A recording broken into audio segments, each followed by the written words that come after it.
All right, hello. We're talking essential oils and pets. I'm here with Herbal Elder Blaine Andrusek to answer a question that came in as we were just finishing up a class. Customer was there and says she has pets. She's got cats. She's got dogs, and she's kind of very leery of using essential oils just from things she's heard about, maybe cautions, considerations with pets. And I said, hey, what better person to answer that question than Blaine, the Herb Man. I've always had pets, particularly dogs, and I've done a lot of my classes over the years in my own home studio. From my experience, now there may be certain plants out there that are toxic to dogs, period, that I'm not aware of. Like, I don't know, maybe rosemary is, or I don't know any such things. I mean, they always say But, chocolate, dogs are sensitive to you. Yes, and certain houseplants for sure. Right. But for the most part, anything I would use personally or recommend to a friend or client, I would use on a dog. Right. Talking about wounds and that sort of thing, more than I'm not sure what I would do with a dog with a liver problem, for example. I've never treated dogs that way, but in terms of working with oils, they have a very sensitive nose compared to us. I forget the ratio, but they're like way stronger than, I'm just to guess it, 100 times. That's why dogs can track things. Yeah. So you don't want to, oils are so concentrated, I would never force, I don't know, but when I used to do a lot of my classes, small events at home, I always had a dog, and it would often come into the room during a blending class. And I remember one day everybody was laughing because the dog went around the table and smelled. Every person put their hands out, and the dog put a nose right up into their hands and breathed deeply. People were laughing, and she went around the whole table, and then went under the table and laid down and went to sleep. Wow. So from my experience, I can just say that I wouldn't force anything on a dog, because again, they're sensitive to smell. Mm-hmm. But if there's a diffuser on, I don't think the dog would come up and stick their face in it. Right. But I wouldn't rub something on a dog's nose. But I've treated, and some of my students have treated, larger animals like horses. Yeah. In particular, there's things like I've used. I didn't grow up on a farm, but there's been a couple times I've been brought in to treat an injured horse. And I think, okay, horses I know are very sensitive. If you're nervous, you're going to make the horse nervous. Mm-hmm. I've only ridden a few times in my life. So where I've gone in to treat an injured horse, like there was one young horse that got its leg caught in a 3-strand wire fence, and nobody saw it, and it was jerking its leg back and forth for a couple of hours until about that much of its leg was missing. It's like it looked like a cougar ate it. Wow. And the vets and trainers that were there were all convinced they should just put it down. Right. And then somebody thought, well, maybe if we could save it, it could be a brood mare, if I'm saying that right, but nobody will ever ride this horse. So, but somebody there said, hey, let's call this Blaine guy. A friend of mine said, blah, blah, blah. So I went out there and I thought, well, it's a big animal, it's a big wound apparently, so I need to have something that's going to be practical. No, I don't want to use helichrysum and things that are going to be really expensive. Yeah. So I took just some clove oil and some of my comfrey extract. And what was interesting was before I left my truck, I thought, okay, it's a big barn, or if that's still a barn, what's a big indoor corral, whatever, there's probably 20 animals in there. And it might have been neroli. The two that were my hot picks were neroli, which is a flower, and vetiver, which is a root. Right. And I've had a lot of people that have to show ring, walk these nervous, high thoroughbred, whatever the words are, horses, and they're all skittish. Yeah. And in front of a crowd, they get more skittish. And so I said, just take a couple of drops on your hands and greet them. That's a big nose. Yeah. Just kind of greet them, kind of rub their cheeks, stay away from the actual tip of the nose. Just kind of greet them a bit, stroke them. And I've had several people thank me for that. Right. That the horses just calm right down. Mm-hmm. So I remember when I went into this one place and the injured animal was like way at the other end. But as I walked in, just at the far end of the corral, quite a long way. It's like almost from here to the car wash, or whatever that is. As soon as I entered the place, because I had just done my reading, as I walked in, every horse cranked its head out of its stall, kind of going, well, who's the new guy? Right. You know? Yeah. So anyway, when I finally got there, they unwrapped the wound. This is off dogs and cats now, but they finally they unwrapped the wound, and I just, it was ghastly to me how deep this wound was. Like I could see bone. And they hosed it down, and I said, okay, so just they soaked some gauze with the comfrey. We put a bit of clove, which is a really good painkiller, right, with the comfrey extract, and they taped it up with this soaked gauze. And this horse got up and kind of looked at me with these big brown eyes and kind of went, Mister, I don't know where you came from, but thank you from the bottom of my heart. Like that's what I read in his eyes, you know, because I love how animals sometimes almost speak with their eyes. Yeah. I guess we do too. Right. You know, I can tell when you're lying. Yeah. So anyway, I would use oils never forcibly, but on a wound, certainly anything I would use on a dog. And in particular, I really like myrrh. Okay. For cuts and such. Yeah. Because a lot of people, you know, there's both animals, cats and dogs, get these, I think they call them heat conditions or something, like rashes, right, where they're licking, they won't stop licking themselves. So the vets put on those cones, so that the animal can't keep licking. Yeah. And what I like about myrrh is its properties are, it elevates white blood cell activity by about 400%, and it's really astringent.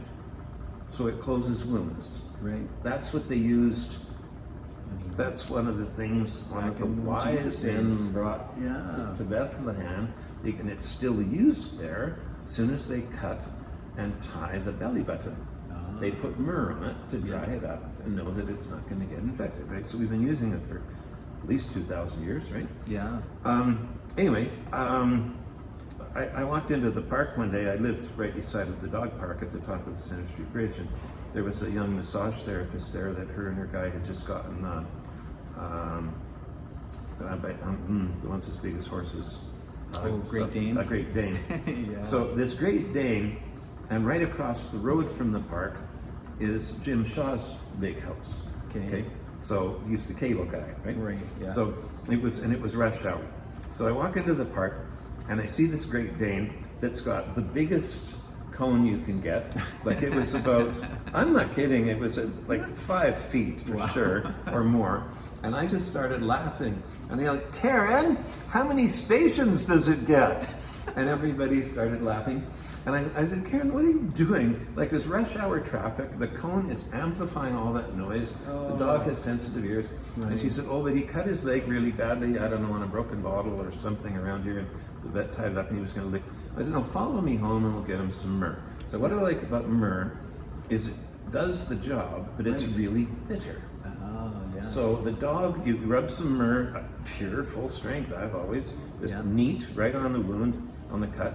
And it's bitter, and if the dog goes to lick it, I dilute it if it was a rash, for sure, in some creamer. But on a deep cut, a couple drops of neat right on the cut, and if the dog goes to lick it, it's not going to repeat that, so you can throw the cone away, and the dog doesn't have to. Anyway, there's one on story or off story, but and just wrap it up with dogs, because you said, and I love that. That's a good kind of anchor. Anything that you would use personally, you could use on a dog. Yes. In the same way. For any physical wound or whatever. And I had heard that about medicinal mushrooms as well. So we did a medicinal mushroom symposium a couple years ago. There was a veterinary doctor who was a mushroom expert, and that's what he said about all the medicinal mushrooms too. So. Now, when it comes to cats, their nervous systems, they're a little different, aren't they? well, I'm not saying this in a condemning way, but nervous system wise, cats tend to be wired backwards. So anything that is sedative for us is a stimulant for a cat. Yeah. So we use catnip in sleepy time tea blends. But when you give catnip to a cat, they start climbing walls backwards and sideways and rolling upstairs and doing all these crazy antics that cats like to do, right? Yeah. So I'm always careful about whether it's smell-wise, or like with dogs, we could put, like when I picked up some years ago at a conference in California, that's lemon oil, but it must be, it was interesting that we had a representative from a distiller there and another group that had done a talk that were from a pharmaceutical company. Right. And they had independently discovered that lemon oil, if the trees were grown organically, limonene, which is the main essential oil or the main component of the essential oil, is actually a great anti-carcinogen.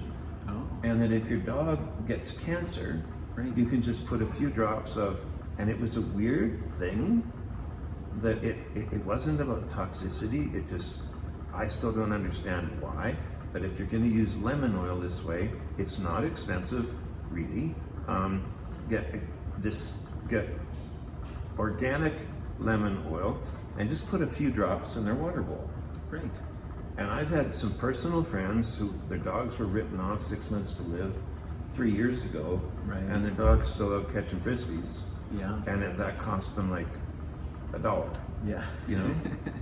So Amazing. there's one Yeah. as an internal use, but it's a very low dose, right? Yeah.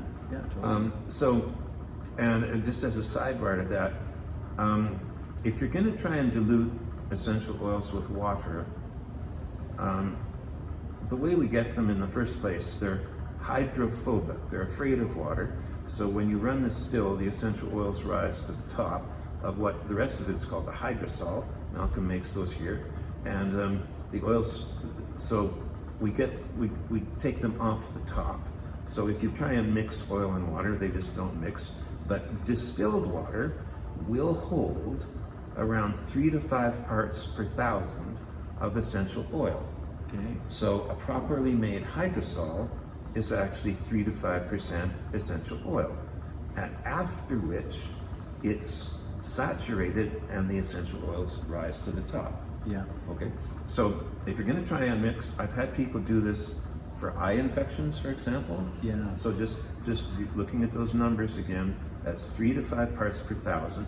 That means you could use up to 3 to 5 mils in a liter of water. Shake it really well, and it's mixed. And so just do some math on this whole how many drops are in a mil thing, because I've usually made them just for. I had one student's mother years ago who had shingles, and without thinking, she'd been scratching at her shingles and then rubbed her eye, and she transferred the virus into her eyeball. Right. And standard practice had nothing for her. She was ready to poke her eye out with a stick. It was that irritating, and she didn't have nobody, the doctors didn't have anything for it. And I said, well, let's give it a try. We'll just start with my cold sore blend, because it's the same virus.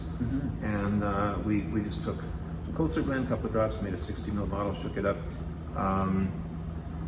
She was right as rain by the end of the day. Amazing. So Yeah. so if you're going to do anything with the eyes, hydrosol's like one I love for really irritated, when we get just about anything, could be fungal, bacterial, or viral. If you've got a pink eye, it could be any one of those, and nobody seems to care which. Yeah. And pink eye can go around a daycare in one afternoon. Yeah. Half the kids have got whatever it is. So I really, really love, there's a plant, it usually comes from Corsica, called myrtle, sweet myrtle, and you can get essential oil, or you can get the hydrosol. And the hydrosol's one of the only things I used to use doing herb walks. I love wearing Serengetis, and especially during the months where there's a lot of pollen around, by the end of the day, my eyes will look like I've been sniffing glue. Right. If I don't wear sunglasses. Yeah. But I think that when I'm teaching, it's important to have eye contact with people. So I would wear, even with a brimmed hat, by the end of the day, I'd have these itchy eyes, and I would take Myrtle hydrosol and just, with a clean hand, hold my eye open and spray it right into my eye sockets. Right. And I always like to say, it was like angels kissing my eyeballs. That's how good it felt. Oh, wow. So there's a few things like that I would still do on a dog. But anyway, back to the cats are wired backwards. I'd be very careful about getting the scent anywhere near the cat, and if it runs away screaming kind of thing, don't force anything on it. But I don't know of anything that would be physically harmful. Right.